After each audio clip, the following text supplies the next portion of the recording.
ninka si kastoo uu faasiq u yahay wuxuu yahay haweenayda marba hadday zinaysato uu ogaado inay tahay haweenay zina isaguba ha ka zinaystee xaasnimo iyo reernimo inta badan uguma talagalo mas'aladana waa mas'alo u baahan inay gabdhuhu ku baraarugaan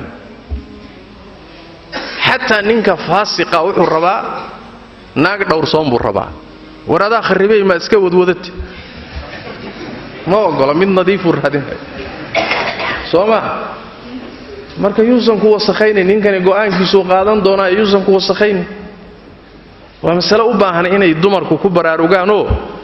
marar fara badan ka hoos guurkaasi uu dhacaa waxaan leenahay gabadha toobad keeno ilaahay u toobad keen arinta xigta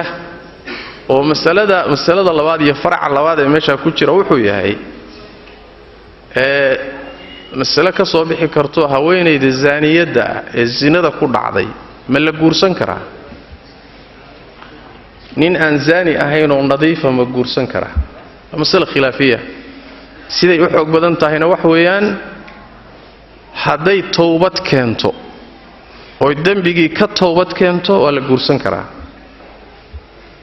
haddayse weli zinadii iyo wixii qasanayso ayna ka toobad keenin nin muslim oo nadiifa inuu guursado naag zina ku dhex jirta maya mas'alada waa mas'alo khilaafiya laakiin sidaas ay u xoog badan tahay faraca saddexaad ee soo hadhay waxa weeye waxay tidhi gabadhu haddii aan nin kale guursan rabo seen ugu sheegaa inay xumaantaasi hore iiga dhacday si kale haddaan u dhigno haweenaydii horay xumaan u samaysay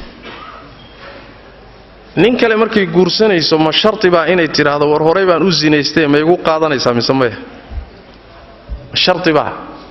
laba asal baa masaladaa kala jiidanaya asal waa aslu nasiixa waa cadamu lghish inaad ruuxa walaalkaa u naseexayso si daacadnimo ula dhaqanto waxna aadan u qarinin waa asal usuusha diinta ka mid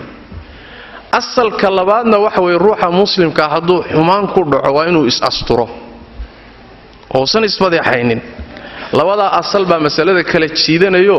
culimmadu midba ay labadaa asal bay mid haleeshiiyeen